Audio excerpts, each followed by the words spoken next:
성경 주석가 매튜 헨리는 감사에 대해서 이렇게 말하고 있습니다. 감사는 플러스와 같다. 왜냐하면 성경에 보면 모든 것을 감사하면 거기에 하나님의 축복이 더하여지기 때문이다 라고 얘기했습니다. 어떤 일이든지 어디서든지 감사하면 플러스 축복이 주어진다. 그러나 반대로 원망과 불평은 마이너스와 같다. 원망과 불평을 하면 모든 것을 잃고 빼앗긴다 라고 매튜 헨리는 주장했습니다. 여러분, 적극적인 사고, 책 이름은 긍정적 사고를 하라라는 책을 쓴 여러분 많이 로먼 빈센트 필 목사, 이 목사님이 하루는 여행을 하고 있는데 자기 자리에 앞자리에 이 열차에 탄 두 부부가 앉아 있는데 계속해서 부인이 주변 환경에 대해서 불평을 하고 있더랍니다. 의자에 앉았는데 의자가 별로 푹신하지 않으니까 아이고 이거 의자가 왜 이렇게 딱딱해. 그리고 창가에 손을 대고 이렇게 밖을 쳐다보다가 딱 보니까 너무 먼지가 많으니까 아이고 창틀 왜 이렇게 지저분해. 도대체 청소를 하는 거야 마는 거야. 표를 거들어 온 이 승무원에게 표를 이렇게 거두면서 이 사람 저 사람 천천히 차근차근 자기 순서가 안 되니까 좀 그것 좀 빨리빨리 좀 주세요. 아이고 이렇게 그냥 그 일하는 사람들이 이렇게 행동이 금뜨냐고 이렇게 불평을 또 하더랍니다. 근데 그 부인이 계속해서 불평 불만을 쏟아내는 중에 그 옆에 있는 남편이 사람들의 눈치를 보면서 자기를 향하여 빈센트 필 목사님을 향해서 손을 내밀면서 안녕하세요. 서로 우리 장시간 여행을 할 건데 서로 통성명인하고 지냅시다 하고 악수를 이렇게 청하더래요. 그러면서 자신을 이렇게 소개하더라고 합니다. 저는 변호사입니다. 그리고 여기는 제 아내는 제조업을 하고 있습니다 라고 얘기를 했답니다. 이 필 박사가 물었어요. 부인께서 뭐를 만드시나요? 그랬더니 예, 저희 아내는 불평 제조 공장을 운영하고 있습니다.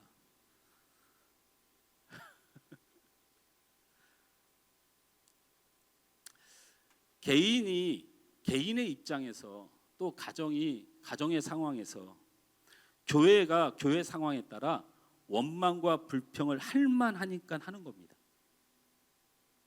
불평을 하는 사람들 대부분이 불평을 할 만한 내용을 가지고 한다는 얘기예요.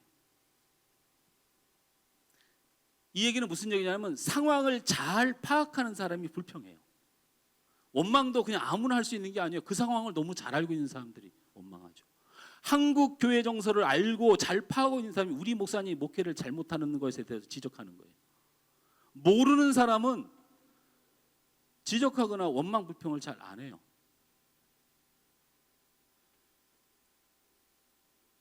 출애굽한 이스라엘 백성들이 홍해 앞에서 원망하고 불평했다고 합니다. 성경이 그렇게 말해요. 근데 그들이 무슨 원망하고 불평했습니까? 너무 상황에 맞는 얘기를 한 거예요. 우리가 400년 동안 종사를 했어도 우리 민족이 망하진 않았다. 그리고 먹고 사는 일에 지장이 없었다. 근데 하나님이 우리 보고 떠나서 떠났는데 결국 우리가 무엇을 만나냐면 건널 수 없는 홍해를 만났다. 우린 여기서 다 죽게 되었다. 맞는 말이죠? 왜? 그동안 400년 동안 지켜주고 보호해줬더니 자신들을 배신하고 자기의 장자들이 다 죽었어요. 하나님이 죽였다고 하지만 그걸 누가 믿습니까? 저 이스라엘 백성들이 장자들 다 죽였다고 확신하는 애굽의 군대가 쫓아와서 자기들 그냥 둘 리가 없죠. 그러니 그 사람들이 어떻게 원망 불평을 한 겁니까? 정확한 얘기를 한 거죠. 그러나 그 원망 불평은 하나님 앞에 심판을 받았어요. 이게 하나님의 원리와 세상의 원리와 우리가 생각하는 원리의 차이예요. 누가 잘못해서 지적한다고요? 하나님은 벌하십니다. 교회에 뭐가 문제가 있어서 지적한다고요? 그건 여러분의 생각이에요. 하나님의 나라는 그렇게 통치를 하질 않아요. 여러분 아내에게 문제 있고 여러분 남편에게 문제가 있어서 지적한다고요? 그건 여러분 그냥 세상에서 사시는 거예요. 어떻게든 그것을 이겨내고 하나님이 내게 원하시는 것으로 채워서 이해하라면 이해하고 용서하라면 용서하고 때로는 그것이 용서되지 않으면 눈물을 흘려 기도하면서 하나님께서 변화시켜 주시기를 기도하는 이것이 하나님의 나라의 방법인 거죠. 아닙니까? 홍해가 막혔으니까 말한 거지 그건 불평한 게 아니에요. 불평하는 사람 나름대로 이유가 있고 뜻이 있습니다. 여러분 사울이 불평했습니다. 여러분 사울이 불평한 게 왜 죄입니까? 키가 요만한 사람이 자기보다 2배 큰 사람을 만나서 싸우라고 하니 그 상황에 무섭고 떨림을 가졌던 사울이 무슨 잘못을 한 거냐고요 도대체. 그는 그가 가진 현실을 솔직하게 보고 이야기한 것입니다. 원망과 불평하는 사람들이 특별히 잘못한 게 있는 게 아니에요. 보면 그 사람들의 눈이 맞고 그 사람들의 말이 맞아요. 그런데 하나님의 말씀은 우리에게 그렇게 말하지 않는다. 그게 문제인 거예요. 우리의 삶이 우리의 시각과 우리의 가치와 우리의 방법으로 살아요. 그렇게 하면 여러분이 잘 될 것 같지만 그것이 하나님이 기뻐하는 일이 아니고 하나님이 원하는 일이 아니면 절대로 흥황할 수 없는 것이에요. 그게 하나님의 사람들의 삶의 특징이에요. 오늘 본문은 우리가 잘 아는 것처럼 예수님께서 어린아이의 작은 도시락 하나, 보리떡 5개, 물고기 2마리를 가지고 감사를 드린 후에 그들에게 나누어 주기 시작했을 때 장정만 4,000명, 추측하건대 2만여 명 정도가 실컷 먹고 12광주가 남았다는 기적을 보여주는 장면입니다. 저는 추수감사절이 됐든지 맥추감사절이 됐든지 1년에 한 번은 꼭 이 본문을 가지고 설교를 합니다. 저는 여기에 예수님께서 하나님의 사람들이 그리스도인들이 가져야 될 감사의 마음이 무엇인지를 아주 명백하고 정확하게 기록했다고 보기 때문입니다. 오늘 이 말씀을 통해서 여러분의 감사를 통해서 진정한 감사를 잘 배우시고 여러분의 삶도 하나님의 축복이 더해지는 역사가 있기를 주님으로 축원합니다. 할렐루야. 자, 첫째는 이런 감사가 있어야 됩니다. 따라서 합니다. 있는 것에 감사할 때, 있는 것에 감사할 때 축복이 더해집니다. 할렐루야. 없는 것에 불평하지 말고 있는 것에 감사함으로 하나님의 축복이 더하여진다는 것입니다.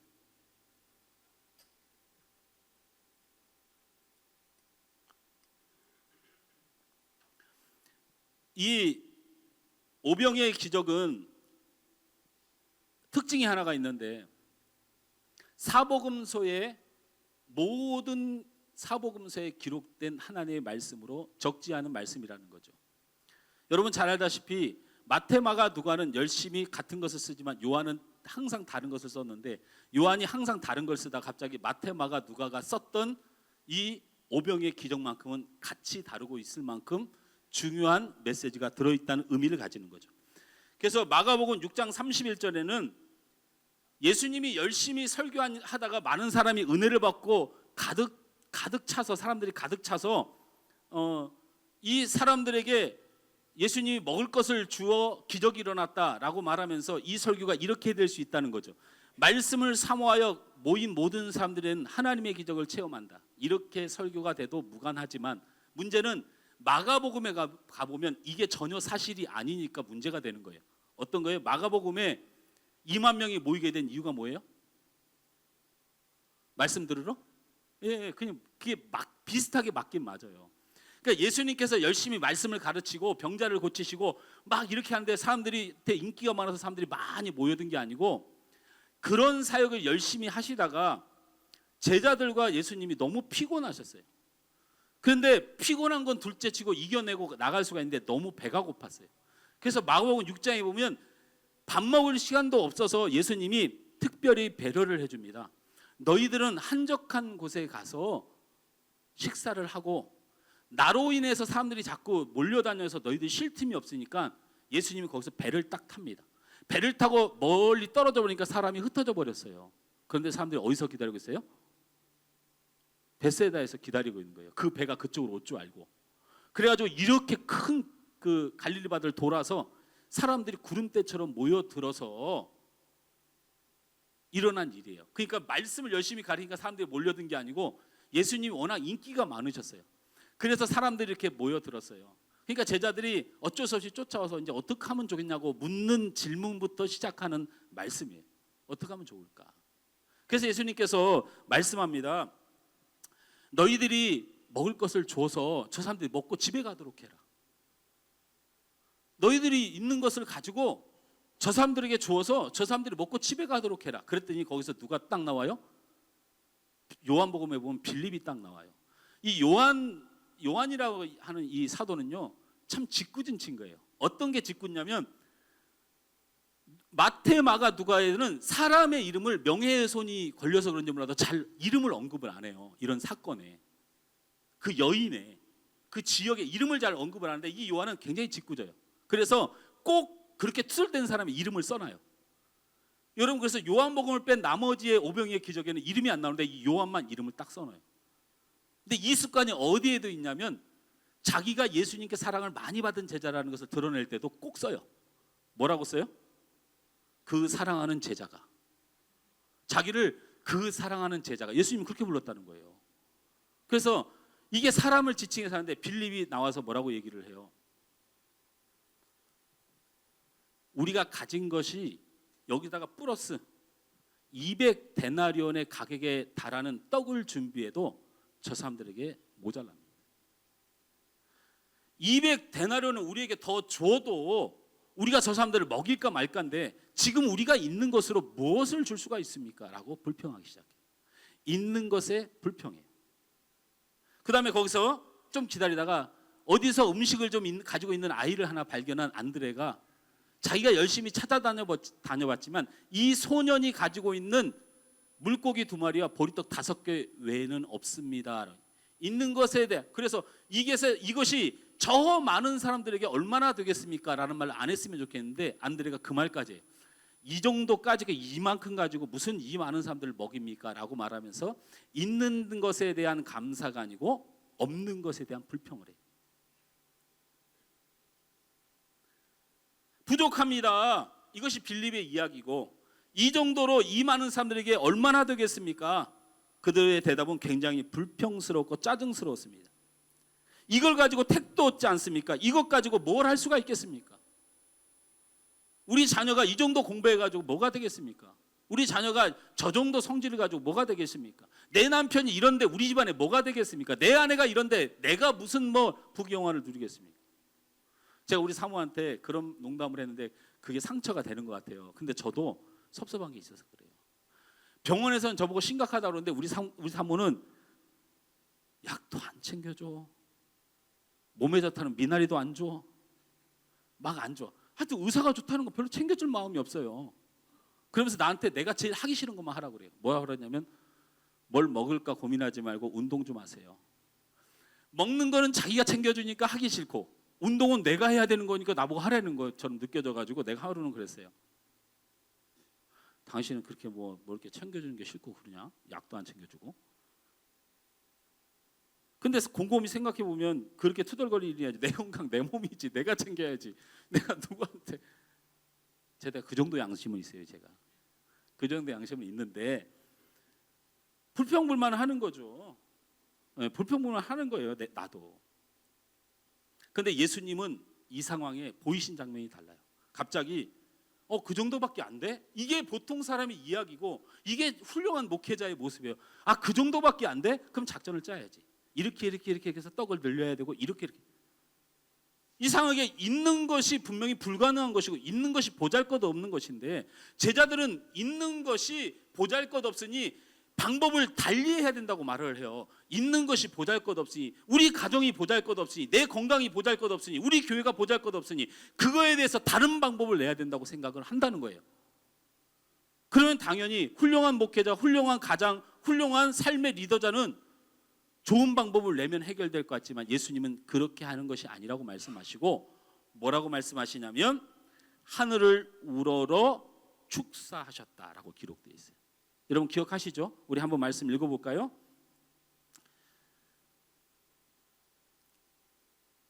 마태복음 14장 19절을 찾습니다. 오늘 말씀 성경은 딱 거기다 접어두시고요. 마태복음 14장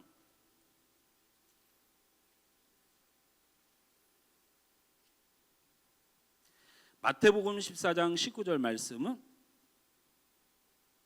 맞나요? 예, 맞습니다. 자, 함께 읽습니다. 14장 19절 시작. 무리를 명하여 잔디 위에 앉히시고 떡 5개와 물고기 2마리를 가지사 하늘 우러러 축사하시고 떡을 떼어 제자들에게 주시매 제자들이 무리에게 주니. 저를 보십시오. 여러분 잘 기억하세요. 내 남편이, 내 아내가, 우리 자녀가 이런데, 이 정도밖에 안 되는데, 이거밖에 안 되는데, 우리 교회가, 목사님이, 집사가, 권사가, 어떤 사람이 무엇 때문에 이 정도밖에 안 되는데, 혹시 그런 마음이 들거나 불평과 원망할 여건이 보이거든, 그것을 개선하려고 애쓰기 전에 먼저 해야 될 게 바로 예수님의 모습이에요. 예수님의 모습입니다. 여러분, 진리가 뭡니까? 진리가 옳은 것입니까? 진리가 옳은 것이에요? 머릿속에 세상에 이 찌든 때를 다 뜯어내야 돼요. 어떻게 진리가 옳은 것입니까? 진리는 틀린 것일 수도 있어요. 왜 진리가 틀린 것입니까? 진리는 예수 그리스도십니다. 우리가 진리 위에 서야 된다는 것은 예수 그리스도가 우리 안에 역사해야 되는 거예요. 그러니까 진리는 오른밤을 맞으면 예수님이 어떻게 하셨는가를 보고 왼밤도 맞는 게 진리일 수도 있어요. 근데 옳은 것은 오른밤을 맞았을 때 법에 고사하는 것이 옳은 것입니다. 여러분, 그렇게 세상을 살아가는 것이 진리라면 교회는 왜 다닙니까? 예수를 우리가 왜 믿어요?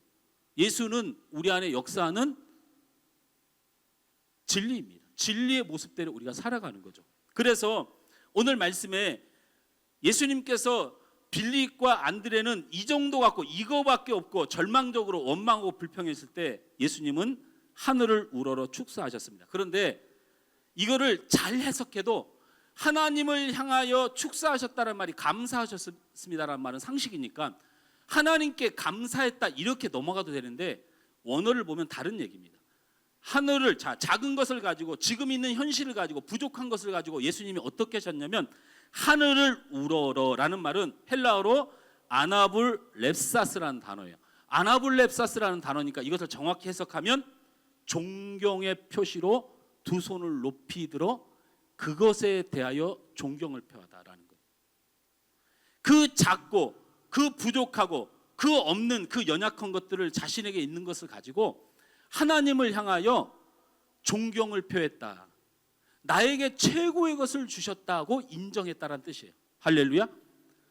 하나님, 이게 작은 것인데요, 하나님 이게 부족한 것인데요, 하나님, 하나님이 나를 도와주시면 이 작은 것이 축복을 줄 줄 믿습니다. 이렇게 고백하지 않았다는 거예요. 하나님이 내게 주신 가장 귀한 것입니다라고 고백했다는 거예요. 이건 완전 다른 얘기예요. 작은 것, 부족한 것, 없는 것, 난 병든 것, 내가 그래도 예수 잘 믿으면 예수님이 나를 치료해 주시고 형통케 해주신다, 이런 믿음의 얘기와 다른 얘기예요. 무슨 얘기냐면 나에게 질병을 주신 것은 하나님의 최고의 선택입니다 라고 고백했다. 여기에 물고기 2마리와 5개의 떡이 있는 것은 하나님이 이 무리를 위한 최고의 것을 보내주셨다고 예수님은 그렇게 고백했다는 거예요. 희한한 고백 아닙니까? 하나님이 우리의 인생에 있어서 우리 자녀가 지금 볼품없고 연약해 보일지라도 하나님은 저 삶이 내가 보기에는 원망하고 불평할 삶이지만 하나님이 우리의 가정과 저의 인생을 위하여 최고의 것을 주셨다라고 믿는 것이에요. 그러니까 얘기가 완전히 다른 거예요. 병들었고 없고 자녀가 잘 안 되고 이런 문제가 나중에는 변화되어서 하나님의 역사가 일어날 거야, 그 일어날 것에 대한 믿음의 고백이 아니고 지금 있는 것에 대한 철저한 하나님의 섭리를 믿고 감사했다. 할렐루야. 이 감사가 진정으로 나와야 돼요. 변화된 모습을 기대하고, 부자 될 모습을 기대하고, 건강할 모습을 기대하고, 여러분 그것은 하나님을 기대하는 게 아니고 건강을 기대하는 것이고 돈을 기대하는 것이고 여러분 잘 살길 기대하는 것이지 거짓말하지만 살면 안 된다는 거예요. 하나님이 나를 사랑하신다는 걸 믿는 사람은 내가 가난하고 병들어도, 내가 이렇게 죽어가도 우리 하나님이 나의 구주자는 것을 잊지 않고 그를 향하여 존경의 표시를 표하는 참된 믿음을 지닌 사람이 돼야 된다. 그러니 이런 사람들의 마음에는 있는 것에 대한 감사가 있어야 돼요. 할렐루야. 있는 것에 대한 감사, 축사하셨다는 말은 율로게센이라는 단어예요. 근데 이 말이 감사라는 뜻보다 더 깊은 뜻이에요. 좋게 말하다라는 뜻이 있어요. 좋게 말하다. 그러니까 자기의 있는 것을 좋게 말하는 사람에게 하나님이 축복을 더한다는 거예요. 할렐루야. 여기에 율로게센이란 말은 우리가 평상시에 사용하는 감사란 단어가 아니기 때문에 이걸 어떻게 고민할까 하다가 성경 해석자가 축사란 말로 쓴 건데, 이 축사란 말은 좋은 말을 하다라는 뜻이에요. 그러니까 이것이 감사로 번역이 돼서 일방적으로 몰아붙여서 이것이 오역이라고 말하는 사람은 좀 회개 좀 해야 돼요. 오역 아닙니다. 이건 감사란 말로 써도 돼요. 하늘을 우러러 예수님께서 감사하셨다라고 써도 되는데, 이 말의 본질의 뜻이 좋은 말을 하다는데, 좋은 말을 하다는 것은 축하의 말, 좋은 일이라고 말해주는 거니까 그냥 어쩔 수 없이 한자를 빌어다 축사하다라는 말로 그냥 이 글을 개정하는 사람이 써서 넣은 거예요. 근데 이 사람이 고민하다가 써서 넣은 거예요. 이게 단순한 감사가 아니다. 좋은 말을 하다. 있는 것에 좋은 말을 하면 하나님이 축복을 더하십니다. 할렐루야. 자, 이렇게 보면 우리 남편은, 아예 우리 남편은 왜 당신이 해? 자, 우리 여자분들, 우리 남편은 하나님이 주신 가장 좋은 사람입니다. 적어도 나에게는. 무슨 말인지 알겠어요? 목사님 또 애매하게 또 말씀하신다 그렇게 하지 말고, 이게 진심이에요. 적어도 나에게는.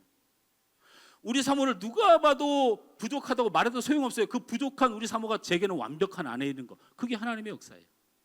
그렇게 하나님 앞에 말할 수 있는 사람, 있는 것에 감사할 수 있는 사람, 분명히 성경은 축복을 더한다는 사실을 잊지 마시기 바랍니다. 할렐루야. 하나님께서 모세에게 물으셨어요. 너 가진 게 무엇이냐? 홍해 앞에 딱 가로막히니까 하나님이 모세에게 뭘 물어봤어요? 너 가진 게 뭐냐고 물어봤어요. 그랬더니 나 지팡이밖에 없어요. 이렇게 얘기했어요. 무슨 다리를 만다는 목재가 있다든지 이래야 되는데, 하나님이 그냥 갑자기 모세한테 너 가진 게 뭐냐고 물어봐요. 그 홍해 앞에서 뒤에 쫓아오는데 당황스러운 모세가 말했어요. 지팡이밖에 없어요. 그럼 지팡이로 물을 향하여 외쳐라. 갈라져라. 하나님이 그 쓸모없는 지팡이를, 누가 봐도 아무 쓰잘데기 없는 홍해의 그 지팡이를 하나님이 사용하셨다는. 여러분, 이걸 잊으셨습니까?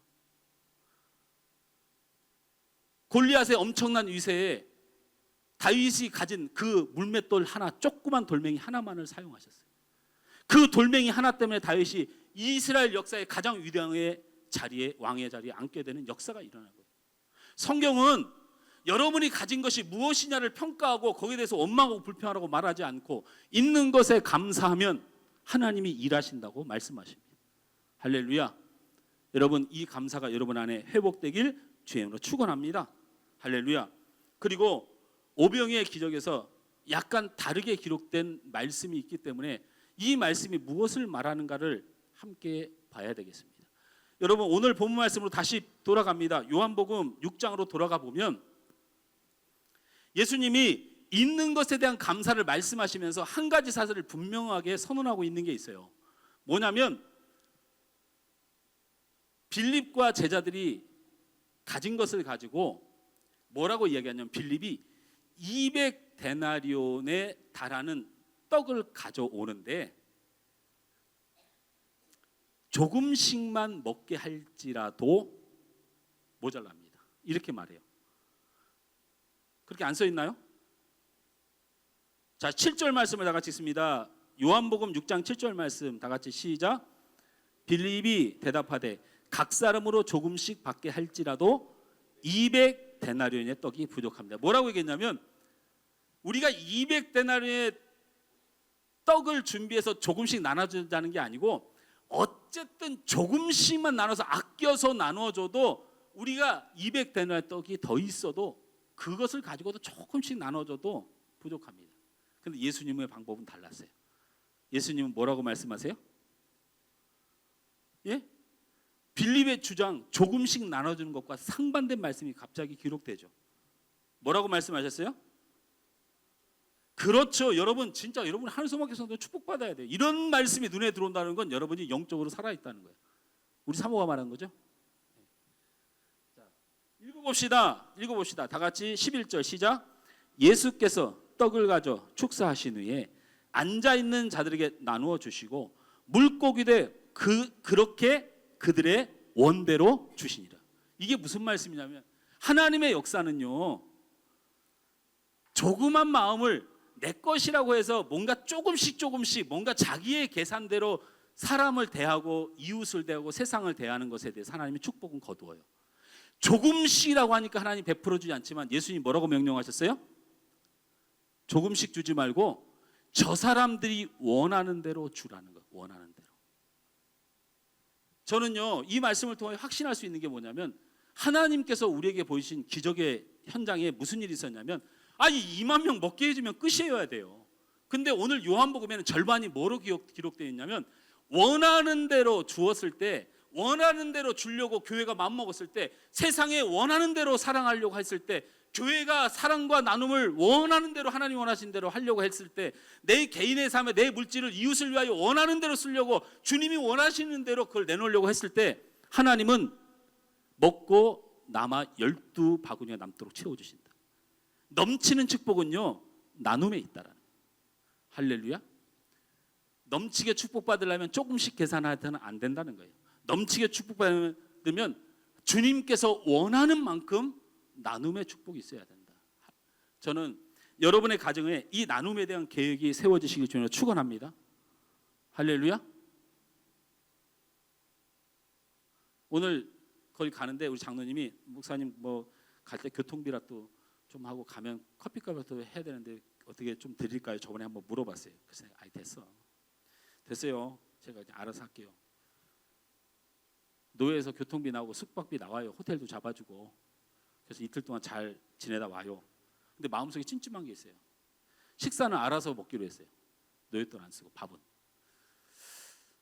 알아서 먹는데 총 7끼를 먹어야 되는데 세 사람, 수수비원이 3사람 가는데 그 사람들이 계속 밥을 사면 나도 한번 사야 될 것 같은 생각이 드는 거야.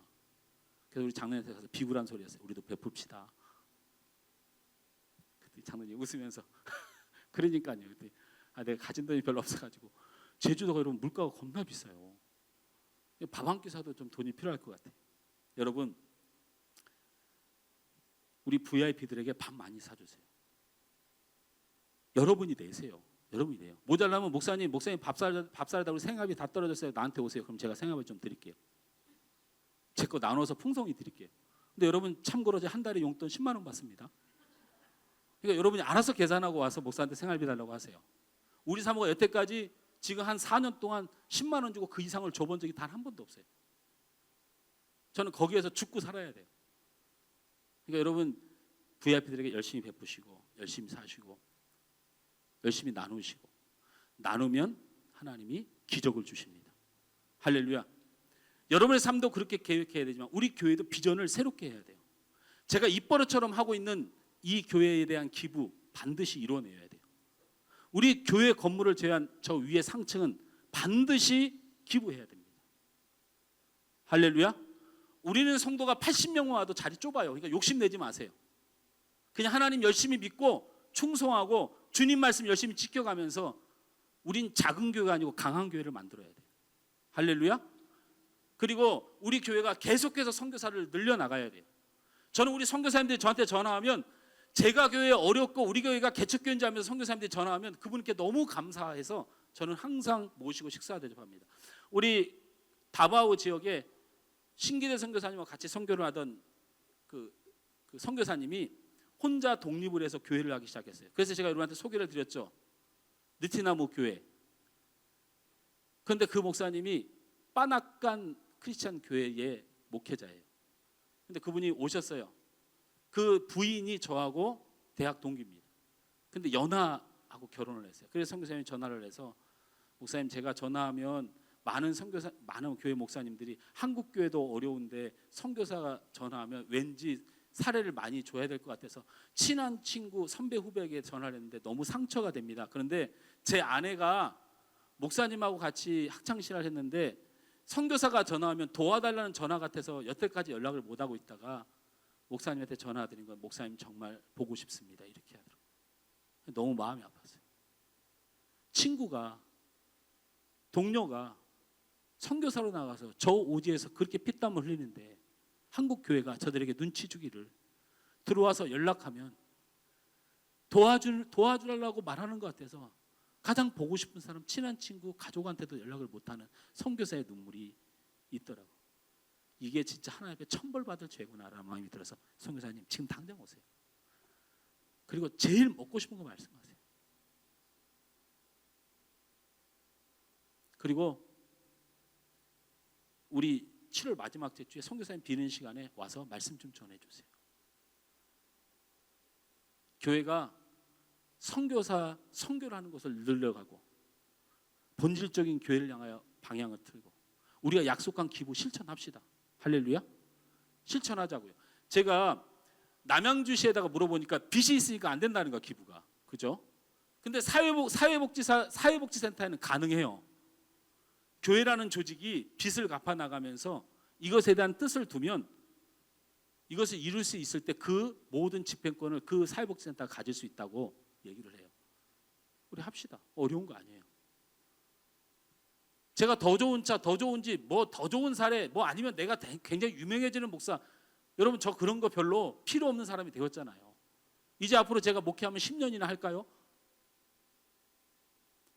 나누면 하나님이 넘치도록 주십니다. 할렐루야. 여러분의 가정과 여러분의 삶과 여러분 섬기는 교회가 이 나눔을 위하여 최선을 다할 수 있도록 함께 힘쓰는 것, 이게 바로 이 감사주일날 하나님의 기적을 체험하는 축복의 삶이 되게 될 줄 믿습니다. 여러분 말씀을 맺습니다. 이 세상은 한 치 앞도 모르는 불안한 세상이 되어져 가고 있습니다. 여러분 우리 성도들은요, 제발 정치 얘기하지 마세요. 하여튼 교회에서 정치 얘기하지 말아요. 야구 얘기를 하다가도 정치 얘기로 넘어갈 것 같으면 얼른 끊으세요. 아니 우리나라는 야구 얘기 잘하다가 꼭 지역으로 갔다 그다음에 정치 얘기해요. 하여 죽겠어요 아주. 우리 시찰에 모임이 있어서 제가 봉고차를 운전하고 뒤에 목사님들이 타는데 정치 얘기하고 싸움이 한판 붙었어요. 뒤에서. 문재인이가 똑바로 해야지. 그냥 진짜 문재양이야 문재양 이러고 목사님 뒤에서. 그러니까는 그걸 또 듣다가 못한 진보 정에 있는 목사님이 그러면 박근혜 데려다가 최순실 데려다가 대통령 하든지.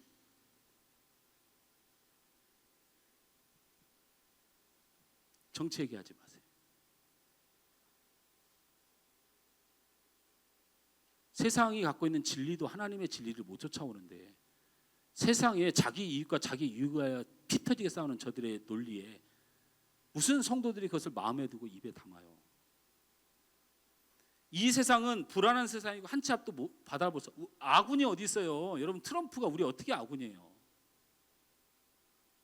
여러분 요즘 언론에 나온 것 중에 충격적인 게 하나가 있잖아요. 한국에 자유를 주자고 주장했던 게 소련이었고 이걸 신탁 통치하자, 점령 통치하자고 주장했던 게 미국인 문서가 발견됐잖아요. 어느 게 아군이에요? 웃기잖아요. 근데 거기에는 그 말에만 논리가 있나요? 풀이가 아다르고 어다르다고 다 뜻이 있었을 거라고 우리는 믿는 거죠. 이렇게 혼탁한 세상을 살아가요. 그래서 우리 개인의 삶도 그렇고 우리의 가정도 그렇고 나라도 그렇고 교회도 그렇고 평안을 지키기가 어려운데 평안은 딱 한 가지 방법만 해결될 수 있어요. 거센 개울을 건널 때 어린아이가 그 거센 개울을 건널 수가 없습니다. 그래서 아버지하고 둘이 손을 꼭 잡고 그 거센 개울을 건너가요. 근데 그 아이가 착각하는 거죠. 자기가 아버지의 손만 꽉 잡으면 자기는 살 수 있다고 생각하는 거죠. 그게 착각이에요. 이거는 복음주의가 아니고 이건 자유주의예요. 내가 하나님을 꽉 잡으면 될 수 있다. 여러분 우린 꽉 잡을 수도 없어요. 무슨 어린아이가 힘이 있어서 세상 물결에 그렇게 파도치고 그렇게 막 갖다 쏴붙이는데 여러분이 아버지를 붙잡을 수 있을 만큼 힘을 가지고 있잖아요. 여러분 마음속에 분노가 오고 여러분 마음속에 죄가 오고 여러분 마음속에 갈등이 오고 여러분 속이 뒤집어질 일이 생기면요. 하나님도 뭣도 없어요. 여러분 그냥 그 손을 놓고 성질 내게 돼 있어요. 그 아이가 살아날 수 있는 유일한 방법은 그 아이에게 힘이 있어서 아버지의 손을 잡는 게 아니고 아버지에게 힘이 있어서 그 아이 손을 안 놓으면 그 아이는 살 수 있는 거예요. 하나님의 여러분의 인생의 본질은 하나님의 능력으로 여러분의 손을 잡아요. 그래야 우리가 삽니다. 오늘 말씀을 기억하세요. 세상 이론으로 갈 필요가 없어요. 있는 것에 감사하시고 있는 것으로 열심히 나누면 여러분의 개인과 교회는 하나님의 능력으로 반드시 살리십니다. 이 믿음이 여러분 안에 가득 있길 주님으로 축원합니다. 할렐루야. 오늘 이 찬양